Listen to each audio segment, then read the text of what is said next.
All right, so for this drill, again, this is the start of the session with Colsey here. So what we're working on now is shuffling off of our post, seeing in our window, and then pushing back into reverse. So what this is simulating is a player skating behind the net, stopping, and trying to tuck it back around or coming back out this side. So again, we're coming off our post. Our head is outside of our post until the puck passes the post in this area. Now we have to come off of our post so we can see back here in our window. And then again, in simulation, this guy stops, comes back or out this side, get into reverse because this is a scoring threat. If this player stopped and then just skated along the wall, we wouldn't need to go down. We could literally just shuffle into our post and stay on our feet. All right, so a couple of things to watch here with Cole. So again, we're shuffling off our post. He needs to do a better job seeing in his window here, but a couple things when we're getting into reverse. So one, our touch, we want to try to have the toe of our pad. Right now, he's a little inconsistent. Sometimes he gets skate blade, sometimes he gets toe of his pad. Like right here, you can see that's toe of our pad. That's just such a better seal compared to before when you saw the skate blade.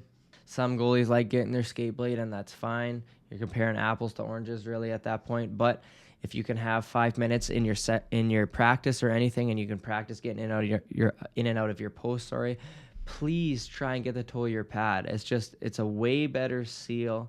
Obviously, for minor hockey, it's easier on your skate blades. You guys and girls don't have the luxury.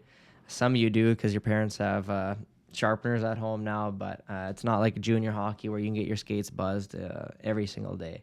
And have that convenience. So making sure that we're getting the toe of our pad, we're making sure that we're up nice and tall right here. So one question that everyone always has is like paddle down, not paddle down. So if a couple scenarios here. So if we have a player right here, right-handed player that's dangerous to the net, coming right in this area for a wrap, we're obviously going to be paddle down. If we have a player coming around and then up in this area, not as tight to the net, but still a threat, then we don't have to have our paddle down. I know a lot of parents and goalies ask, when do I have to be paddle down? When do I not? When it's a wraparound, right? And again, even being down in reverse, I think it's a very overused position because I think it's just easy to push into reverse. And the only time we want to be in reverse is when this is an actual scoring threat. Like, right, let's look on the left side of the net over here. If a player is right here against the wall, like that is not a scoring threat, not even close. So we can be on our feet. I see a ton of goalies. They'll be down in reverse when the puck's almost in the corner with a player that's literally almost against the boards. And that is not a scoring threat. That is just overusing a position because it's easy to sit in there. So making sure that we're very selective with reverse is very, very, very important. A couple things here. Making sure when we are down in reverse that our back foot is about, I always tell kids, like a foot long sub off the goal line, 6 to 12 inches off the goal line. We don't want to have our anchor foot inside the net. We need this anchor, meaning our inside edge of our other foot in the ice. So if this comes out here and we have to get off of our post, it's going to be a lot more controlled with having an anchor. If we have zero anchor, it's going to be ugly because you're going to have to bump just from here, and it's going to become a very reactionary save. And that's when things get really scrambly. So to be very controlled, especially at a high level, now that I'm a WHL goalie coach, I always knew the importance of our post, but it's times 10 now from me being at that level every single day and seeing the importance of our consistency and control in and around our posts. It has to be there. So again, glove positioning, I like that he's aggressive with his glove. Some goalies like to hold their gloves certain ways, and that's fine. The only time I ever want to change glove positioning or anything, I offer suggestions to young kids if I think they could put it in a way better position. But then at a high level, the only time you're ever going to start changing something is if something is really not working and we're getting scored on because of that. Because everybody does things a little bit differently, and as a coach, you need to understand that. And every goalie has their own tools, and it's your job to make that tool set as efficient as possible. So we're going to watch this video here. All right, so here we go. Cole, again, he has to get in this window way better. Great job by me holding the net down, even though these pegs are drilled. Just kidding. All right, so here we go. Off and in.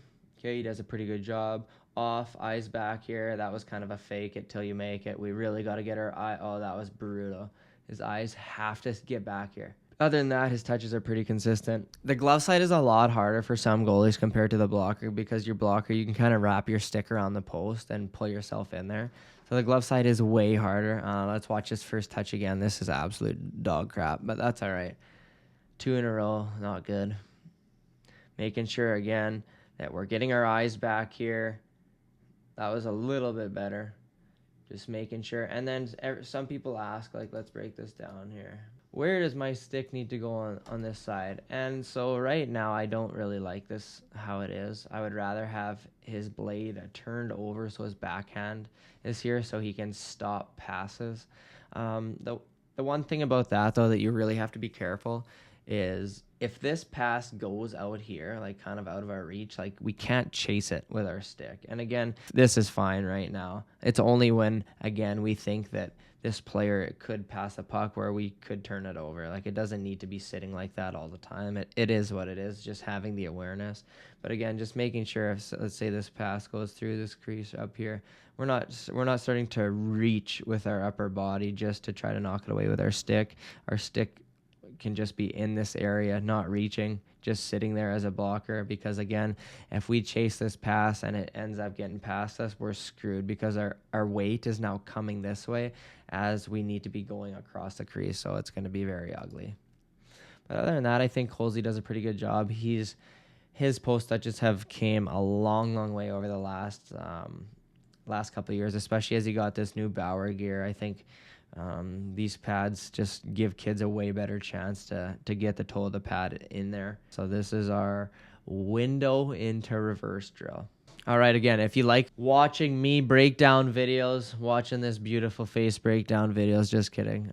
We have over 250 videos in our Goaltenders playbook of me breaking down drills, frame by frame, breaking down goaltenders' bodies so goalies, parents, and coaches can see kind of what we're looking for. And again, there's going to be a ton of these kind of videos on YouTube, on TikTok, of me breaking down. And if there's anything that you guys want to see me break down, any kind of drill, any type of positioning, absolutely anything, maybe it's even off the ice, doesn't even matter, let us know. I'm more than happy to do it. If we can help one goaltender a day, then we're doing our job, because I think that goaltenders are kind of abandoned. We as coaches that put a lot of time into this need to give everybody the best chance to accomplish their goals and play at a high level, because goalie development is definitely behind players.